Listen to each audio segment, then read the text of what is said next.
ദില്ലി ദാലിയിലേക്ക് വീണ്ടും സ്വാഗതം. റേഡിയോയെ ചുറ്റിപ്പറ്റിയുള്ള രണ്ട് ഏകാന്തതകളെക്കുറിച്ചാണ് ഇന്ന് ഈ മലയാളം പോഡ്കാസ്റ്റ് സംസാരിക്കുന്നത്. ഞാൻ എസ് ഗോപാലകൃഷ്ണൻ.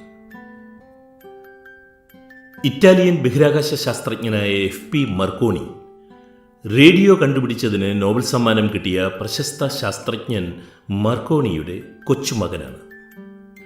മുത്തച്ഛൻ്റെ ഓർമ്മകളുമായി അദ്ദേഹം കുറച്ച് കൊല്ലങ്ങൾക്ക് മുൻപ് കൊൽക്കത്തയിൽ വന്നിരുന്നു. മഹാനായ ഇന്ത്യൻ ശാസ്ത്രകാരൻ ജഗദീഷ് ചന്ദ്ര ബോസിൻ്റെ 150-ാം ജന്മവാർഷികത്തിനോടനുബന്ധിച്ചുള്ള ചടങ്ങിൽ പങ്കെടുക്കാനായിരുന്നു ജൂനിയർ മർക്കോണി ഇന്ത്യയിൽ എത്തിയത്.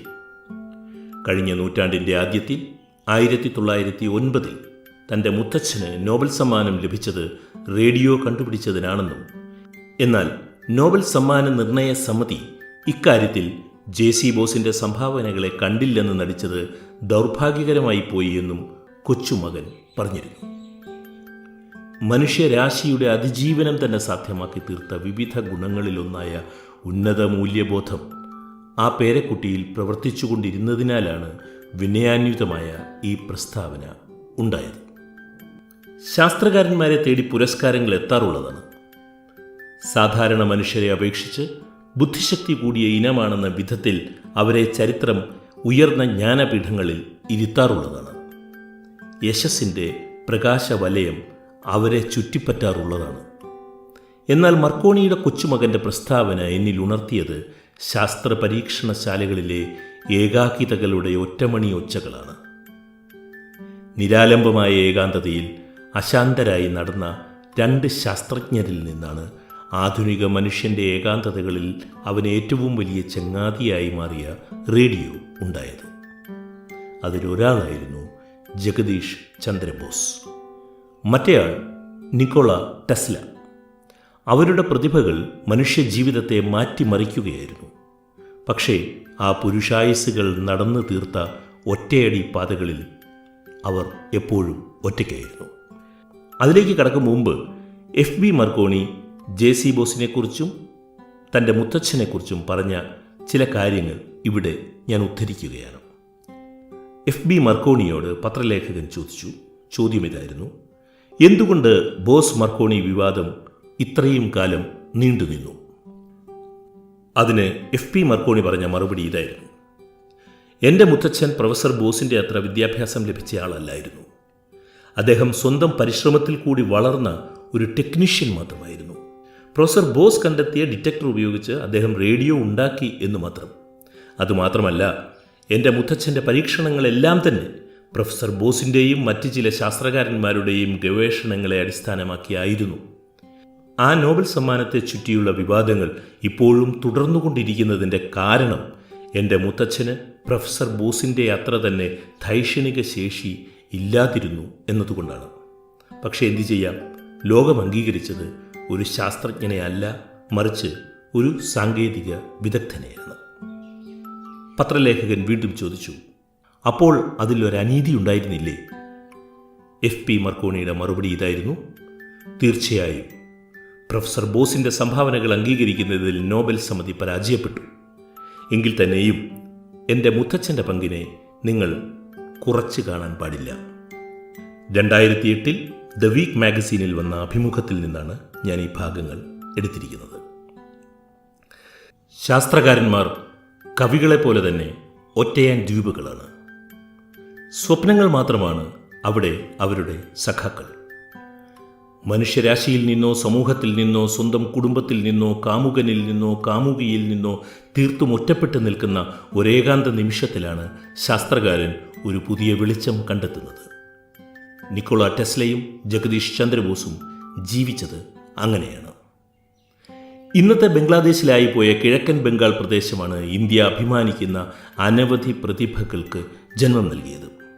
ചൈതന്യ മഹാപ്രഭു, ബിപിൻ ചന്ദ്രപാൽ, സരോജിനി നായിഡു, ജീവാനന്ദ ദാസ്, സത്യജിത് റായ്, ബാബ അലാവുദ്ദീൻ ഖാൻ, നിരാശീസ് ചൗധരി, മഹാനായ എഴുത്തുകാരൻ സമരേഷ് ബോസ്, ശാസ്ത്രജ്ഞനായ മേഘനാഥ് സാഖ, നേതാജിയുടെ രാഷ്ട്രീയ ഗുരു ചിത്തരഞ്ജൻ ദാസ്, നാടകപ്രതിഭകളായ ശംഭുമിത്ര, ഉത്പൽ ദത്ത്, ബംഗാളികളുടെ പ്രിയ ഗായിക സുചിത്ര സെൻ, ചലച്ചിത്രകാരി അപർണ സെൻ, ചിത്രകാരൻ പരിതോഷ് സെൻ, കവി മൈക്കിൾ മധുസൂദൻ ദത്ത്, ഉദയശങ്കർ, ജ്യോതി ബസു, ചരിത്രകാരനായ RC മജുംദാർ, അമർത്യ സെൻ, മണിക് ബന്ദോപാധ്യായ, അശോക് മിത്ര, ബുദ്ധദേവ് ഭട്ടാചാര്യ, ഇങ്ങനെ നീണ്ടുപോകുന്ന പട്ടികയാണിത്.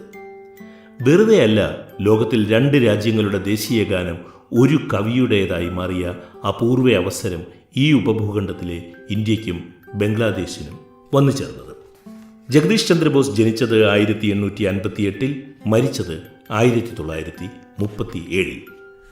അദ്ദേഹം ജനിച്ചതും ഈ കിഴക്കൻ ബംഗാളിലാണ്.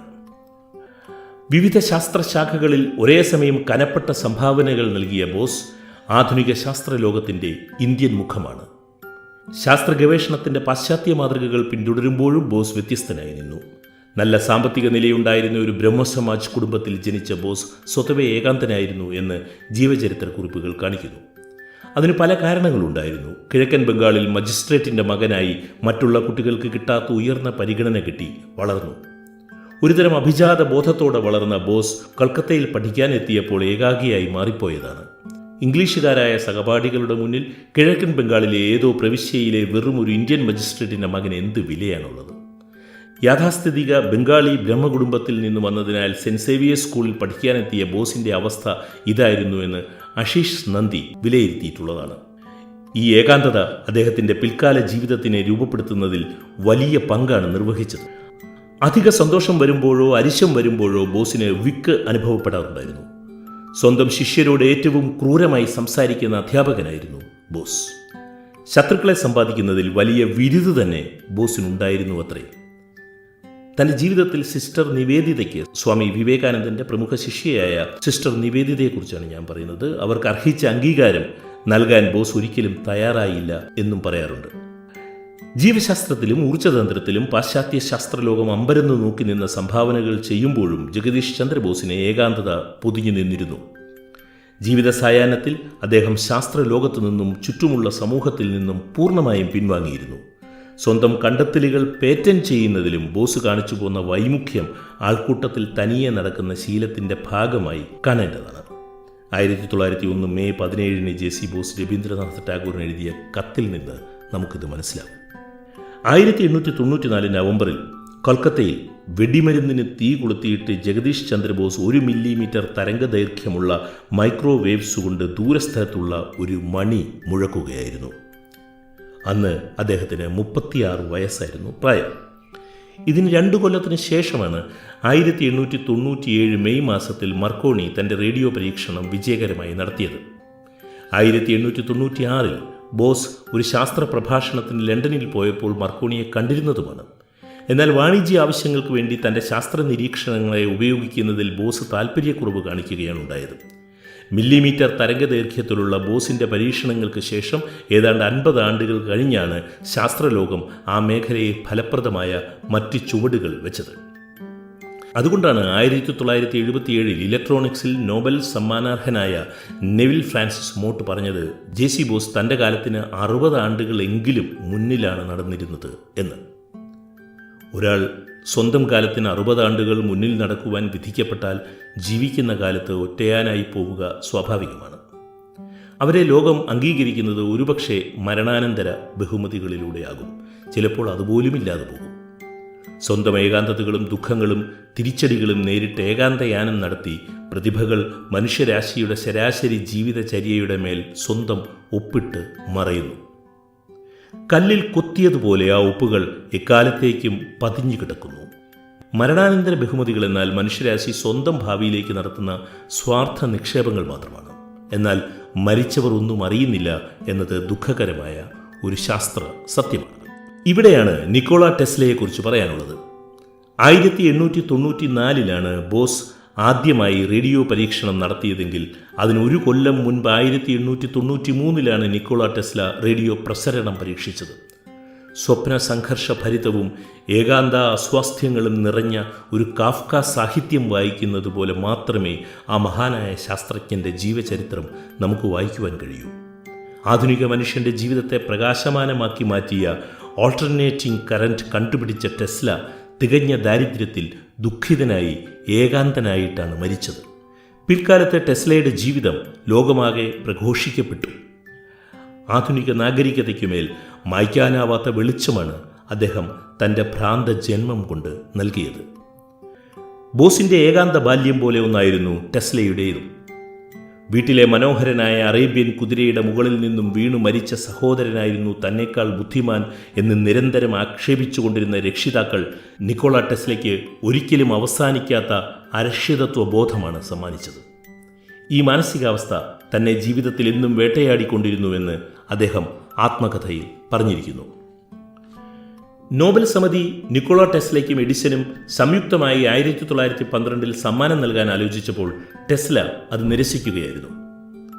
എന്നും തനിക്ക് അഭിപ്രായ വ്യത്യാസമുണ്ടായിരുന്ന എഡിസന്റെ കൂടെ നോബൽ സമ്മാനം പങ്കിടാനുള്ള വിമുഖത മാത്രമായിരുന്നില്ല അതിന് കാരണം. അദ്ദേഹം പറഞ്ഞു, ലോകമറിയട്ടെ, എഡിസന്റെ കൂടെ നോബൽ സമ്മാനം പങ്കിടാൻ എന്നെ കിട്ടില്ല എന്ന്. എന്നാൽ അതുമാത്രമല്ല, എനിക്ക് തരേണ്ട നോബൽ സമ്മാനം നിങ്ങൾ നേരത്തെ മർക്കോണിക്ക് കൊടുത്തു കഴിഞ്ഞതാണല്ലോ. അമേരിക്കൻ പേറ്റന്റ് ഓഫീസ് 1904 റേഡിയോയുടെ പേറ്റന്റ് മർക്കോണിക്ക് നൽകുവാൻ തീരുമാനിച്ചപ്പോൾ തുടങ്ങിയതാണ് ടെസ്ലയുടെ സമരം. അതുകൊണ്ടാണ് 1909 മർക്കോണിക്ക് റേഡിയോ കണ്ടുപിടിച്ചതിന് നോബൽ സമ്മാനം ലഭിച്ചപ്പോൾ ടെസ്ല ദുഃഖിതനായത്. അദ്ദേഹം 1915 മർക്കോണിക്കെതിരെ കേസ് കൊടുത്തു. ടെസ്ലയുടെ അഭിപ്രായത്തിൽ റേഡിയോ എന്നത് ഒരു കണ്ടുപിടുത്തമേ അല്ലെന്നാണ് അദ്ദേഹം പറയുന്നത്. അദ്ദേഹത്തിൻ്റെ വാക്കുകൾ തന്നെ നോക്കൂ. 1888 മുതൽ എനിക്ക് ഉറപ്പായിരുന്നു ഊർജത്തിൻ്റെ വയർലെസ് പ്രസരണം എന്നത് ഒരു കണ്ടുപിടുത്തമേ അല്ല എന്നും ഒരു കലാരൂപമാണെന്നും. ഗ്രഹാം ബെല്ലിൻ്റെ ടെലിഫോണും എഡിസന്റെ ഫോണോഗ്രാഫും ഞാൻ കണ്ടെത്തിയ ഇൻഡക്ഷൻ മോട്ടോറും കണ്ടുപിടുത്തങ്ങളാണ്. എന്നാൽ റേഡിയോ പ്രസരണം മറ്റു പലരുടെയും നിരീക്ഷണങ്ങളുടെയും നിഗമനങ്ങളുടെയും കലാപരമായ ചേരുവ മാത്രമാണ്. 1916 നിക്കോളാസ് ടെസ്ല എഴുതിയ വാചകങ്ങളാണ് ഞാനിപ്പോൾ വായിച്ചത്. ഒറ്റപ്പെട്ട് ദുഃഖിതനായി തീർത്തും ദരിദ്രനായി ടെസ്ല 1943 മരിച്ചു. മരണത്തിന് ഒരു കൊല്ലത്തിന് ശേഷം റേഡിയോയുടെ പേറ്റന്റിന്റെ കാര്യത്തിൽ അമേരിക്ക ടെസ്ലയ്ക്ക് അനുകൂലമായി തീരുമാനമെടുക്കുകയും ചെയ്തു. ഈ പോഡ്കാസ്റ്റ് കൊണ്ട് മഹാനായ മർക്കോണിയുടെ ധന്യമായ ഏകാന്തതയുടെ വില കുറച്ചു കാണാൻ ആഗ്രഹിച്ചിട്ടേയില്ല. അദ്ദേഹത്തോടുള്ള എല്ലാ ആദരവോടും കൂടി തന്നെ റേഡിയോയെ ചുറ്റിപ്പറ്റിയുള്ള കുറേ വിവാദങ്ങളെക്കുറിച്ച് പരാമർശിച്ചു എന്ന് മാത്രം. സാഹിത്യത്തിനുള്ള നോബൽ സമ്മാനം കിട്ടിയപ്പോൾ എനിക്ക് മുൻപേ ബോർഹസിന് അത് കിട്ടേണ്ടതായിരുന്നു എന്ന് മാർക്വേസ് പറഞ്ഞതുപോലെ ഒരുപക്ഷെ മർക്കോണിയുടെ മൂല്യബോധമുള്ള മനസ്സിനും അങ്ങനെ തോന്നിയിരിക്കണം. അല്ലെങ്കിൽ തന്നെ ഗാന്ധിജിക്ക് കിട്ടാത്ത നോബൽ സമ്മാനവും ബഷീറിനും ഒ.വി. വിജയനും കിട്ടാതെ പോയ ജ്ഞാനപീഠവും ആത്യന്തികമായി ചെറിയ പുരസ്കാരങ്ങളാണെന്ന് തിരിച്ചറിയുവാൻ അധികം പ്രയാസമില്ലല്ലോ. ദില്ലി ദാലിയുടെ ഈ ലക്കം ഇവിടെ അവസാനിക്കുന്നു. കേട്ടതിന് സ്നേഹപൂർവ്വം നന്ദി പറയുന്നു. ഞാൻ എസ്. ഗോപാലകൃഷ്ണൻ.